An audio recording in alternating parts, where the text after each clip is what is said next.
Hello everyone, welcome to episode 3 of LPSTV. This is Roman coming at you from Dublin, Ohio, and this week we're going to be talking about defense and special teams scoring. So what I'm going to be doing today is talking to you a little bit about an article that I found. The article is a bit dated, it's from 2004, it's by Jeff Pasquino on footballguys.com. The goal of his article was to try and attempt to determine how to quantify team defense scoring in a manner that reflects the impact defense has on the outcome of a game, and to try and provide a normalized score for a team defense that puts the value of a defense at or near par for other fantasy football positions. After going through doing the analysis with updated numbers from 2016, I'm not sure I necessarily agree with all of his conclusions. I agree with some of them, but I'll take you through it and kind of explain to you what he was doing. So he first takes a look at what makes a defense great. So is it allowing the least yards against, or is it the least points against? So pulled that information from last year, average yards per game given up and average points per game given up. Threw those in a little table here, averaged out the two rankings to get a average rank. And you'll see on the left here I have teams highlighted in yellow.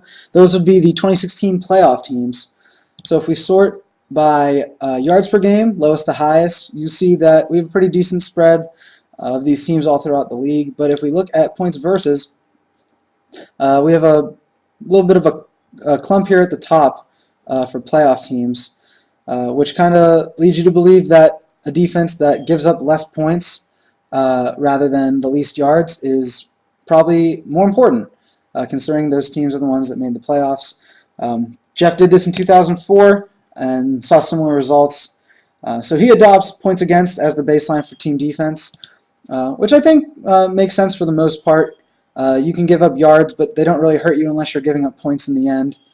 So a fair assessment, but I think there's still some merit to giving up a few amount of yards per game as well. So the next thing Jeff takes a look at is the sack. So he wants to see if the sack is a good measure of a good defense. So how does it correlate?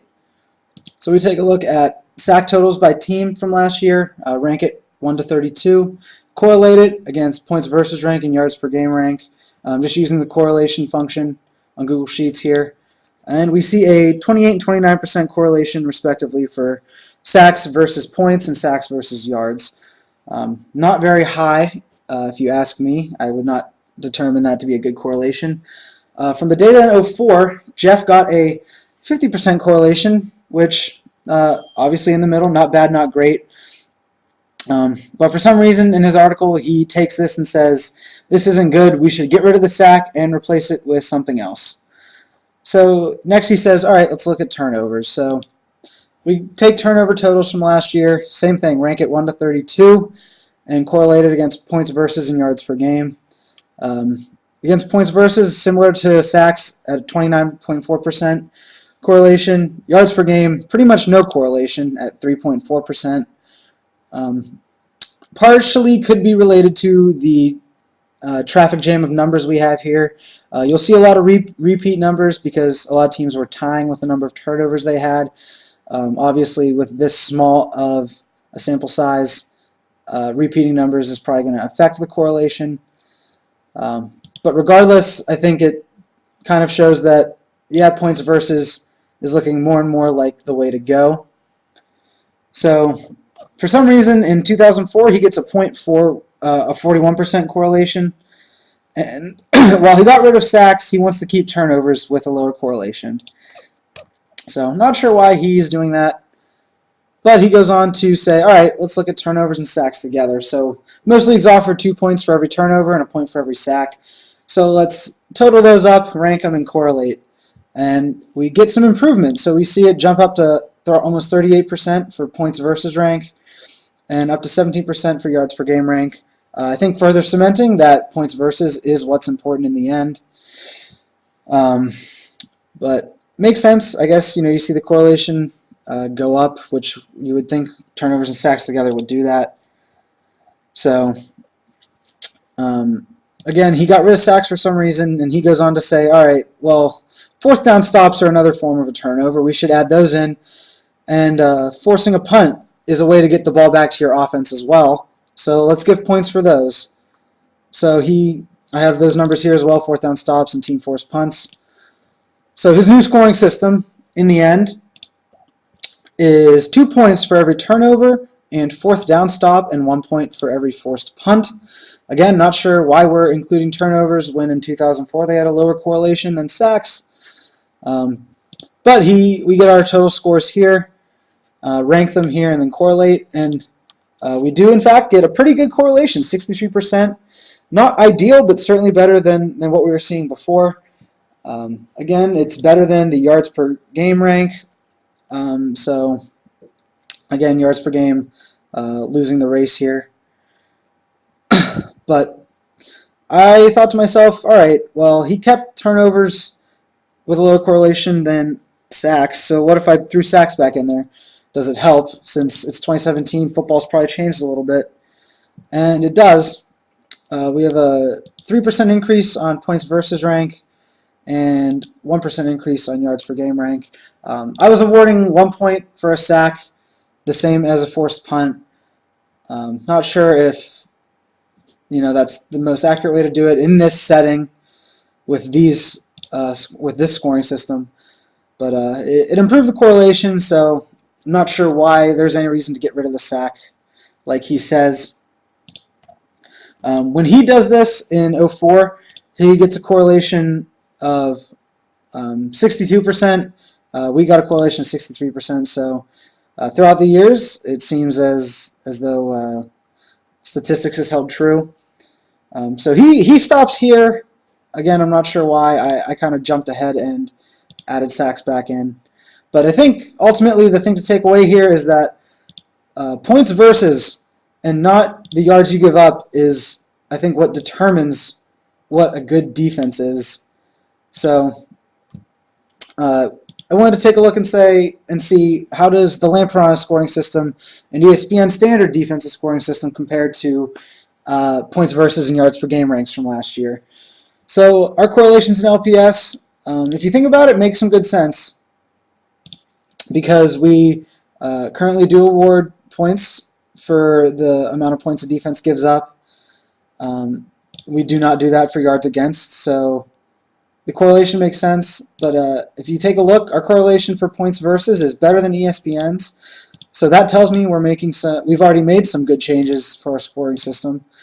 ESPN, the correlation for yards against makes sense because they currently still give points for holding a team to low yards. We only do it for 199 yards or less, which is why our correlation is a little bit weaker here.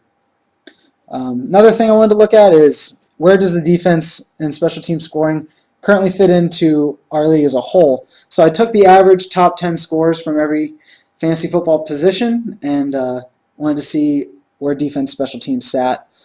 So as you can see, quarterback, running back, wide receiver are the top three in that order. Tight end would be fourth, which I think makes sense. And then defense and kickers, very similar. Kickers is about 8.4, defense is at about 8.8. So I'm pretty comfortable with this. I think it makes some sense as far as the hierarchy goes. ESPN standard, I don't think makes much sense. You have QB, RB, wide receiver, still in that order. But then you have kickers as the next most important, followed by defense, and then tight end as the least important. So again, I think this shows that we've made some good changes in the past few years. Like this a lot better than I like this for sure. So I guess another thing to point out, now that I think about it, we give points for the amount of points that you let up as a defense, or points that you don't let up as a defense. In Jeff's article from 04, he stops at turnovers, fourth down stops, and punts. He doesn't even take into account the number of points you're giving up a game, which he ultimately goes on to say is what's important. So not a great article, but I think it does get the point across that this is what's important. So I think that's all for that. I'm going to move on to talking about fractional defensive scoring. So you might be asking yourself, well, ESPN has this tiered system. How would we make that fractional? The way to do it would be take these tiers here. This is ESPN standard scoring, points against tiers, yards against tiers, and plotting it out. So the number of fantasy points you get against the defensive points allowed. Same thing for yards over here. Plotted it, best fit a line to that graph. So the intercept is at 4.5. Slope is pretty much minus 0.2. So one way to do fractional scoring would be, all right, every defense starts out with 4.5 points. They lose 0.2 of a fantasy point for every point they give up in real life. Same thing for yards against. I couldn't get the line to plot, but I have the R-squared value down here in slope and intercept. So for yards against, it would be every team gets 6.5 points, and you lose 0.02 of a fantasy point for every real-life yard you give up. So how does the LPS scoring compare to that? So similar plots here, did the same thing with defensive points allowed and fantasy points, but for our scoring system. So we're currently valuing 8.5 points to start and losing a 0.4 of a fantasy point for every point you give up in real life. Yards against, however, is a little bit of a problem, as we currently only allow points for less than 199 yards, so 100 to 199 and then less than 100 total. You get 4 and 10 for those. It doesn't really lend itself to a great plot. R-squared value is kind of weak, but we'd be giving 8 points starting and then losing 0.02 of a fantasy point for every real-life yard given up. But I kind of dug deeper here and said, well, how often does either of these actually happen? So 100 to 199 yards allowed happened exactly 11 times last year. The Browns, 49ers, Bears, Jags, Bills all had that yardage total at least once, and the Rams had it 5 times. Sorry, Justin. But it's 11 times out of 256 NFL games in the season. So 100 to 199 total yards happens only about 4.3% of the time. Less than 100 yards never happened at all. So I think maybe we should just get rid of yards against altogether. I mean, we're barely awarding points for it as it is. And like I said, this doesn't happen. So I think it might be time to just get rid of all this in general. And then just stick with points against, which, as we saw from the previous explanation, ultimately seems like it's the better indicator of a good defense in the long run. So this is a way to do it and make it fractional. I figured it makes sense since all the other scoring in our league is already full fractional. If you guys want to make suggestions for the starting total, maybe suggestions for the points for the different tiers to try and get a better R-squared value, a better fit, and change the slope, change the intercept. I'm all open ears to that. If you guys don't want to do full fractional for defense, that's fine as well. To me, I think it makes sense. Allowing 7 points isn't the same as allowing 13, and going full fractional is a way to help differentiate that. Just as the same as running for 90 yards isn't the same as running for 100 yards. And we fix that in quarterback, wide receiver, running back, and tight end scoring. Maybe it's a good idea to do it for defenses as well. What else did I want to talk about? So stuffs and passes defended. I was perusing through the scoring system for the Lampronas League and noticed a couple things that either weren't there or I just never noticed before as far as defense scoring goes, which is stuffs and passes defended down here. So I looked it up, and a stuff is essentially just a tackle for loss. I'm not sure why they call it a stuff, but I thought, well, if we're already awarding a point for every sack, maybe we should be awarding points for stuffs. A tackle for loss is similar to a sack. It's just someone besides the quarterback getting tackled. So I don't know if we want to add a full point for tackles for loss as well, if we want to add a half a point, a quarter of a point. I'm not sure how frequently a tackle for loss occurs compared to a sack, but I think it might make some sense if we're already awarding points for sacks to do it for stuffs as well. Again, let me know your guys' opinion on that. And then passes defensed. I think so. Stuffs are pretty much going to happen by defensive linemen or linebackers. I guess defensive backs could do it as well on bubble screens, but maybe passes defense is a way for the secondary to make more of an impact in our scoring system. Again, I'm not sure what points we would allow for it, if you guys even want to do it. Like I said, I don't know if it would be a half, a quarter, 0.1. Not sure the frequency of those. But again, something that I didn't know was there before, or just never realized was there, that we maybe want to add. Another difference in our scoring system is punting. So ESPN Standard doesn't have any points for any of the punting categories. We have a point for a punt inside the 10, a point for a punt inside the 20, and -2 for having a punt blocked. I can see why it makes sense. I mean, yeah, you want to pin your opponent deep. So, corner punts, I guess, are good. But I'm not sure what year we even added this. So maybe it's something that we didn't even realize was still there. So if you guys want to get rid of it, I'm fine with that. If you guys want to keep it, I guess I'm fine with that too. Like I said, I see why there's some merit, but I guess scoring for punting seems a little bit silly when you think about it. But it is, I guess, part of your defense and special teams. So if you guys want to keep it, that's fine. But just thought I wanted to point that out so we could have a discussion if deemed necessary. But similar to me, I encourage you guys, go ahead and take a comprehensive look at our scoring system as it stands. I do want to have everything nailed down by the draft order selection on June 17th. So, like I said, any discussions we want to have or any changes we want to make, I'd like to have in place by then. So take a look for yourself. Feel free to point anything out to me, make any suggestions. I don't have any problem talking about anything. Last thing to talk about, trade deadline, thought I would point out.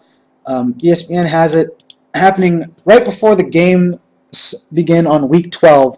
So we would have our teams and be able to trade for the first 11 weeks of the season, and then the last 2 we'd be locked in.